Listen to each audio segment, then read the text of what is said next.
Nous sommes des élèves du lycée André Mauroy à Elbeuf, en Seine-Maritime. Qui était André Mauroy ? André Mauroy, de son vrai nom Émile Salomon Willem Herzog, est né en 1883 à Elbeuf et il est mort en 1967 à Neuilly-sur-Seine. Il était petit-fils d'optant. Il a grandi dans une maison en briques rouges et blanches qui est située dans la rue de Solferino, en face du cirque-théâtre d'Elbeuf. Il était biographe, romancier, conteur et essayiste. C'est en juillet 1972 que Salomon Herzog, grand-père d'André Mauroy, arrive à Elbeuf. Il a 54 ans. Il vient de Bischwiller, dans le Bas-Rhin. Il s'installe au 32 de la rue de la Barrière. En arrivant à Elbeuf, il devient optant. Il opte pour garder la nationalité française. Pour savoir dans quel contexte Salomon est arrivé à Elbeuf, avec de nombreuses autres personnes, nous avons fait appel à Madame Marcobelli. Pour commencer cet entretien, nous allons parler du contexte historique des optants, plutôt des Alsaciens et des Mosellans. Pouvez-vous répondre à la question quel est le contexte historique entre la France et l'Allemagne en 1871 ? En 1870, la France et la Prusse se combattent dans une guerre. Se battent en fait l'une contre l'autre dans une guerre, la guerre franco-prussienne, qui commence, comme je le disais, en 1870 et se termine en 1871. La guerre éclate pour volonté de Bismarck, qui est le chancelier de la Prussie à ce moment-là, cause de quelque manière un problème diplomatique entre les deux pays et donc une guerre qui est assez rapide parce que finalement les combats ne durent que 6 mois et se termine en janvier 1871 quand la paix est signée à Versailles, le 18 janvier pour être exact. Et à ce moment-là, en fait, la Prussie et les autres États de la Confédération de l'Allemagne du Nord se confédèrent et deviennent l'Allemagne. Pourquoi l'Allemagne a-t-il annexé l'Alsace et la Moselle ? L'Alsace et la Lorraine ont été annexées suite à cette guerre entre la France et la Prussie pour plusieurs raisons. Bismarck utilise en fait cette annexion pour souder de quelque manière les États allemands autour de la Prussie pour créer en fait un État soudé parce que en Alsace-Lorraine les populations parlent un dialecte allemand. Et donc Bismarck dit qu'il y a dans ces régions un certain sentiment allemand est déjà présent. Deuxième raison, c'est d'avoir un espace entre la France et l'Allemagne. Il y a des tensions entre les deux pays et comme on le sait, les tensions continueront longtemps entre les deux pays et l'Alsace et la Lorraine doivent servir de quelque manière comme un espace qui peut freiner de quelque manière des tensions entre les deux pays.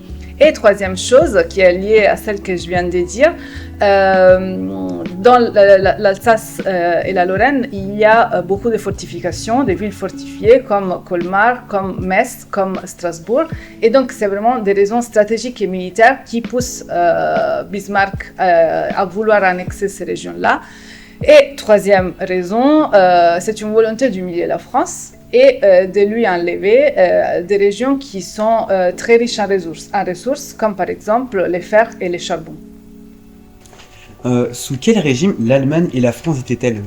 Alors, ça c'est une très bonne question parce qu'en fait les deux pays changent de régime suite à la guerre franco-prussienne.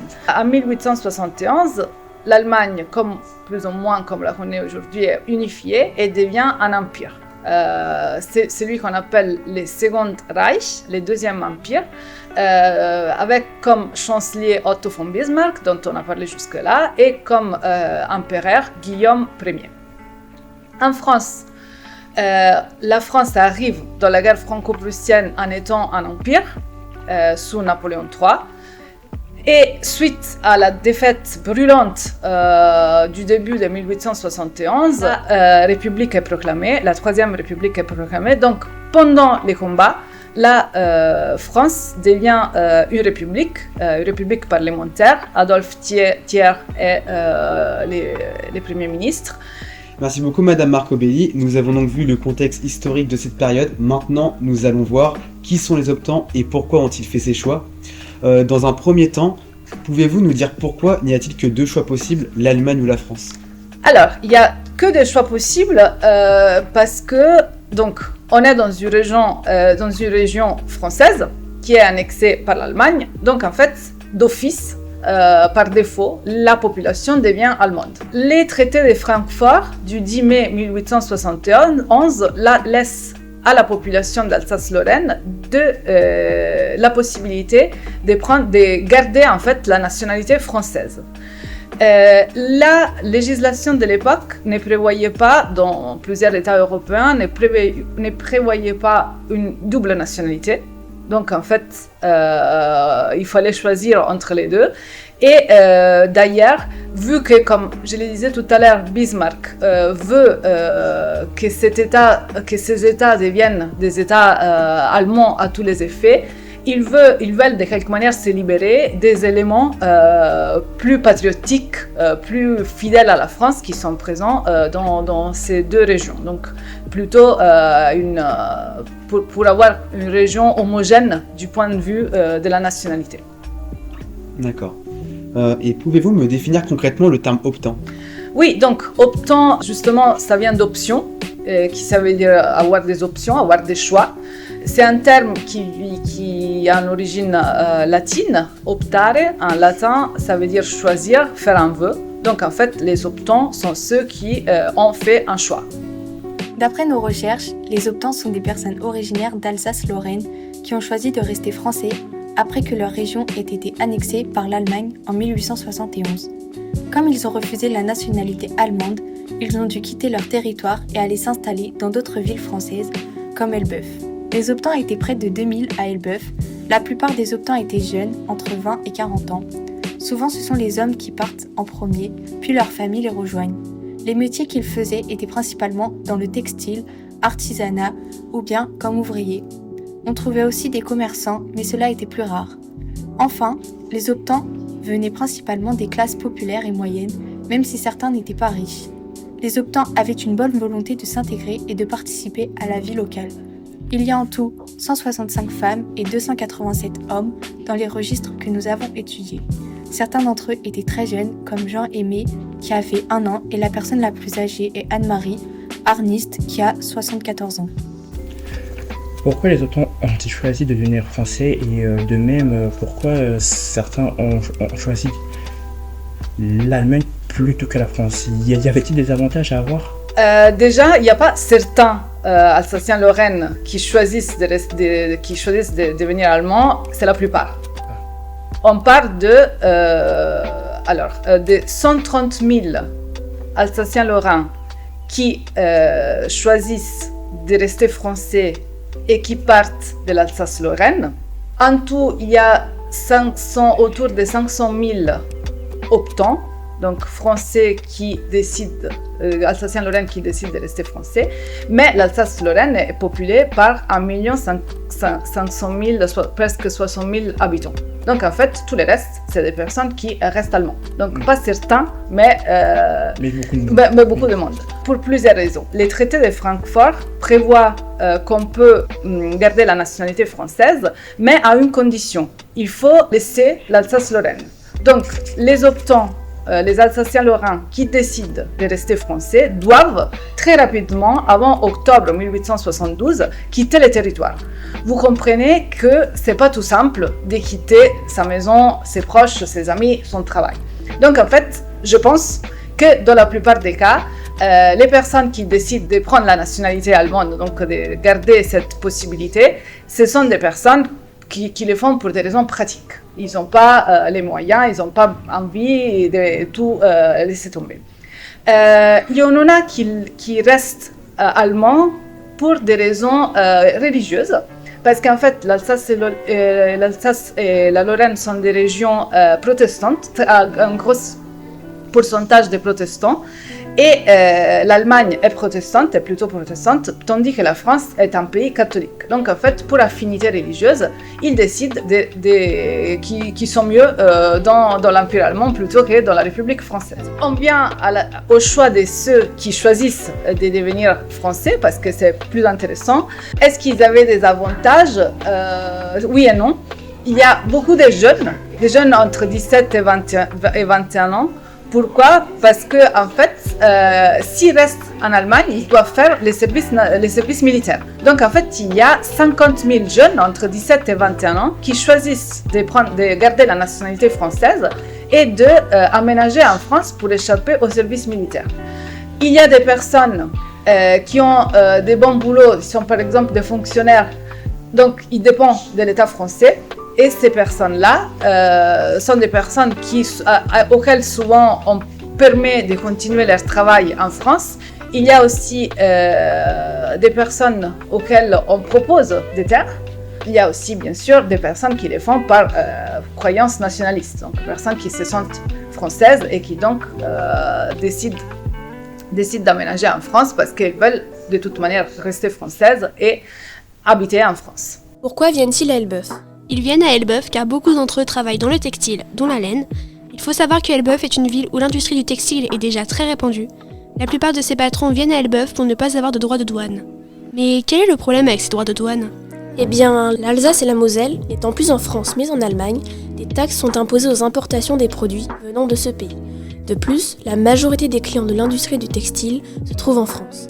Les ouvriers ont alors suivi leur patron ainsi que leur famille ou amis. C'est ainsi que de grands industriels du textile, venus principalement de Bischwiller, déménagent leurs usines à Elbeuf. La famille la plus connue est celle de Blin. Les usines Blin ont été fondées par Aaron Blin, né en 1827 et mort en 1866. Très bien. Comment les optants sont-ils déplacés ? Ils se sont déplacés comme on s'est déplacé à l'époque. Donc, ils se sont déplacés en train, pour la plupart. On a des témoignages des gares qui sont remplis, des tapis, des biens de première nécessité, ces gens qui se déplacent en fait et qui se déplacent avec leurs affaires. Ils se déplacent parfois à pied. Ils passent les Vosges, par exemple, à pied, ou bien ils se déplacent en carrette, à chevaux, en mule. Il n'y avait pas beaucoup plus de moyens de se déplacer. Très bien. À part à Elbeuf, où les optants sont-ils allés ? La plupart des optants sont restés dans les régions frontalières. Après la frontière, la plupart des personnes ont aménagé à la région parisienne, donc Paris et la région parisienne. Mais sinon, en règle générale, on trouve qu'il y a beaucoup de gens à la frontière et de moins en moins au fur et à mesure qu'on s'éloigne de la frontière. Ensuite, les optants partent en Algérie parce qu'ils sont aussi invités de quelque manière par les autorités françaises à aller peupler les départements algériens. Et on a aussi des témoignages d'optants qui sont partis aux États-Unis. À ce moment-là, l'immigration vers les États-Unis était en plein essor. Combien y a-t-il eu d'optants à l'échelle nationale ? À l'échelle nationale, il y en a eu 508 000. Pour conclure cet entretien, voyons les conséquences de l'immigration des Alsaciens lorrains. Et s'ils étaient bien accueillis par les Français ? Dans la plupart des cas, oui. Déjà, les premiers accueils est très soignés par les Français parce qu'il y a des vrais comités d'accueil et comités de secours qui se développent en France, surtout autour des gares, au moment où les optants en fait arrivent en France. Ces comités de secours sont souvent financés par des privés, des gens qui font de manière que les optants reçoivent des billets de train, puissent aller dormir quelque part, vraiment un accueil pratique. L'État français octroie certaines sommes d'argent pour aider ces comités de secours. Donc en fait aussi l'État accueille de quelque manière à travers des financements les optants. Et on sait qu'il y a beaucoup des initiatives non étatiques, surtout catholiques, qui œuvrent pour bien accueillir les optants. Surtout penser en fait que il y a une association qui cherche à faire venir en France des enfants alsaciens. Il s'agit d'associations catholiques parce que, en fait, comme l'Alsace-Lorraine est attachée à la Prussie protestante, ces associations catholiques veulent sauver l'âme, je cite, de ces enfants en ne les faisant pas grandir dans un environnement protestant. Donc ça, c'est le premier accueil autour des années 72, 73, autour de ces années-là. Plus en général, on ne trouve pas beaucoup d'informations, on trouve plutôt d'informations ponctuelles. Parfois, ils sont bien accueillis parce qu'ils portent de la richesse, ils portent du travail. Mais comme on le sait pour Elbeuf, par exemple, parfois, cela crée des frictions. Les gens qui arrivent à Elbeuf, ce sont des industriels riches et juifs dont la communauté est très renfermée entre eux. Et en fait, cela crée des inimitiés, des antipathies avec les Albeuviens d'origine qui ne voient pas beaucoup de bon oeil cette arrivée d'un groupe soudé, riche, qui gagne de la richesse entre eux, etc. C'est lié un peu à tout déplacement des personnes étrangères qui arrivent dans un autre environnement. C'est toujours dur pour une personne qui a laissé son pays, qui a laissé tout et s'installe quelque part, de s'installer sans créer, parfois on sait que parfois ça crée en fait des tensions. Il y a aussi l'exemple d'Alfred Dreyfus et de l'affaire Dreyfus. Pensez qu'Alfred Dreyfus est le fils d'un optant. Et donc, en fait, vous voyez, une certaine méfiance quand même reste dans les années. Ce n'est pas un hasard que Dreyfus est accusé de philo-germanisme, mais son père, il est alsacien. De l'autre côté, donc là, j'ai donné une partie des mauvais accueils. Et ils sont aussi accueillis comme des personnes qui doivent être regardées de bon oeil parce qu'ils ont fait un choix difficile pour garder leur nationalité française. Donc, oui, je ne dirais pas des nationalistes, mais quand même comme des gens qui aiment beaucoup leur patrie. L'intégration des optants n'a pas toujours été simple. Il y a des choses qui ont aidé, par exemple le fait qu'ils soient souvent français, donc pas confrontés à une barrière de langue ou aux démarches administratives compliquées pour les étrangers. En plus, ils avaient des habitudes culturelles proches de celles des habitants d'Elbeuf, ce qui a facilité leur intégration. Beaucoup ont travaillé dans l'industrie textile, un secteur important à Elbeuf à l'époque, donc ça leur a permis de s'intégrer plus facilement dans la vie professionnelle, mais malgré ça, il y avait aussi pas mal d'obstacles. Déjà, ils étaient parfois vus comme des étrangers ou comme des concurrents sur le marché du travail, ce qui a pu créer des tensions. Ensuite, il y avait des préjugés à cause de leurs origines ou de leur mode de vie différents, et puis certaines familles rencontraient aussi de difficultés matérielles, pas de ressources, logement précaire, etc. Parmi les difficultés rencontrées, on peut citer l'antisémitisme. En effet, les patrons d'usines venus de Bischwiller étaient le plus souvent juifs. Dans le contexte antisémite de l'époque, cela a pu leur poser certains problèmes. Cependant, les patrons juifs d'Elbeuf n'ont pas été mis à part par les autres patrons d'usine, malgré certaines tensions. Les Blin, Frankel Herzog et autres ont été bien accueillis par la Chambre de commerce. Plus tard, Paul Frankel est même devenu président de la Chambre de commerce. Donc au final, on peut dire qu'ils ont réussi à s'intégrer petit à petit, surtout grâce à leur volonté. Ils ont fait beaucoup d'efforts pour s'adapter, même si certaines choses leur ont quand même facilité la tâche. Pour conclure, est-ce que les optants ont eu un impact positif ou négatif en France ? En ce qui concerne l'industrialisation, je pense qu'on peut dire qu'ils ont eu un impact positif. J'ai parlé du territoire de la ville de Belfort qui devient une ville industrielle à ce moment-là. Comme d'autres villes autour de la frontière, on a l'exemple par exemple d'une ville qui s'appelle Thion-les-Vosges, qui est une ville qui avant n'avait pas d'industrie et qui devient un pôle d'industrie textile grâce à l'aménagement, au fait que les Alsaciens et les Lorrains aménagent, les industriels aménagent à ce moment-là. Même chose pour Elbeuf qui se voit arriver des industriels riches accompagnés d'ouvriers pour un total de 2000 personnes d'une nouvelle communauté qui donne quand même de la dynamique du dynamisme à l'industrie du pays. Donc, dans la plupart des cas, je dirais que l'impact est positif. Il est aussi positif parce qu'il donne l'exemple. Il faut penser qu'on est dans une période où le patriotisme est quelque chose de très important. Et donc, en fait, il donne un exemple des personnes qui aiment la France. Il contribue pas seulement à développer l'industrie, mais aussi à développer un certain sentiment patriotique. Oui, moi je serais plutôt pour les impacts positifs. Impacts négatifs, au-delà des quelques inimitiés ponctuelles avec les communautés locales, on n'en a pas vraiment de traces dans les sources. Eh bien, merci beaucoup, Madame Marco-Belli, d'avoir répondu à nos questions. Bon, merci à vous pour ces questions très intéressantes. Merci beaucoup.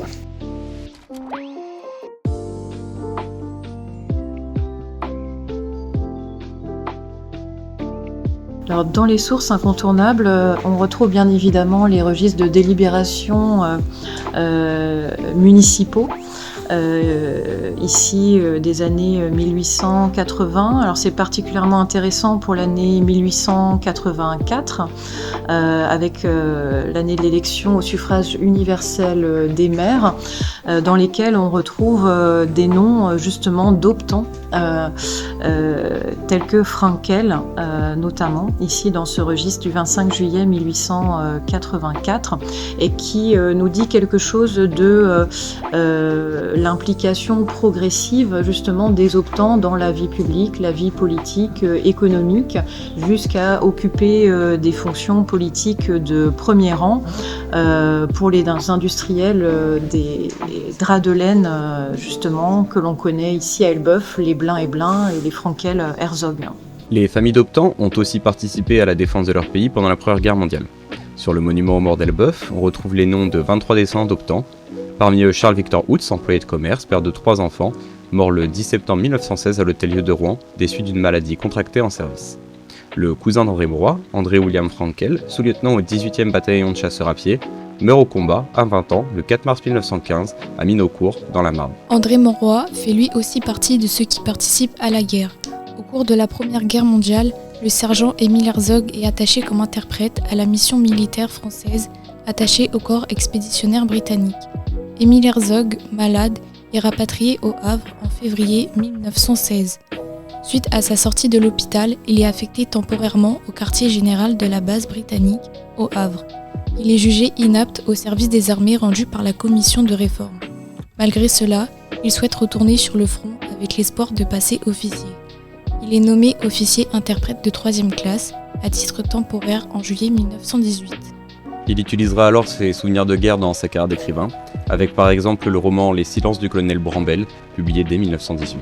Ainsi, grâce au travail de recherche et de conception de ce documentaire, nous avons pu en découvrir plus sur la vie de nos ancêtres elbeviens.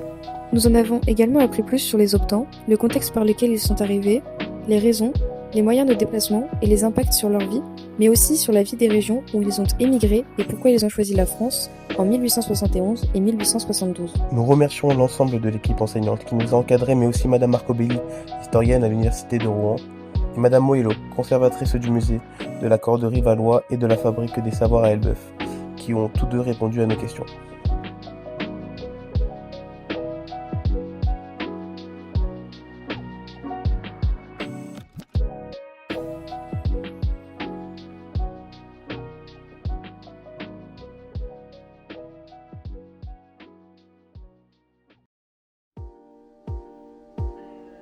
Donc là, on se trouve devant le document exceptionnel, le registre des optants, qui recense les Alsaciens lorrains qui ont choisi la nationalité française en 1872, puisqu'il y avait une échéance pour la transmettre en fin d'année 1872 pour les optants de la première heure.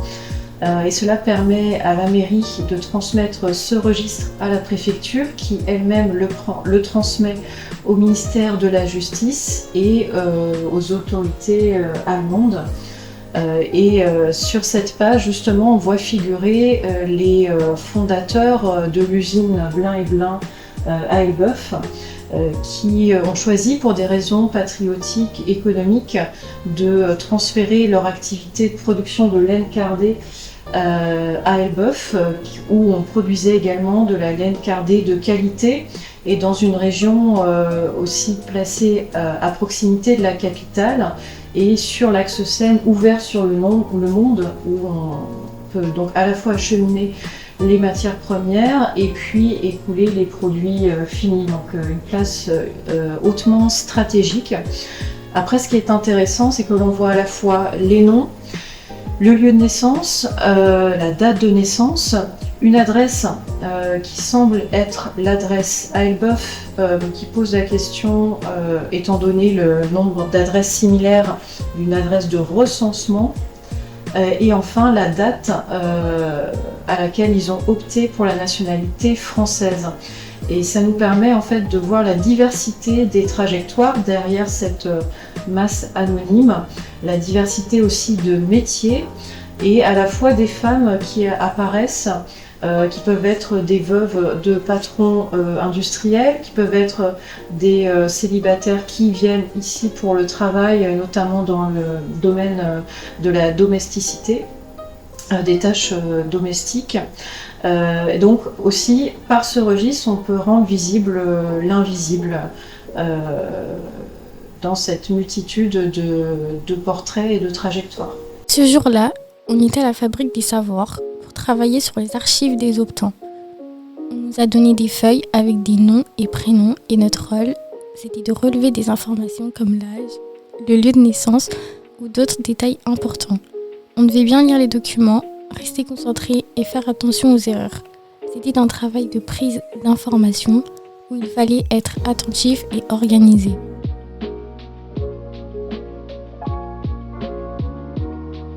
Donc ici comme source nous avons le registre des déclarations de changement de domicile qui date donc du 19e siècle, des années 1820 aux années 1880.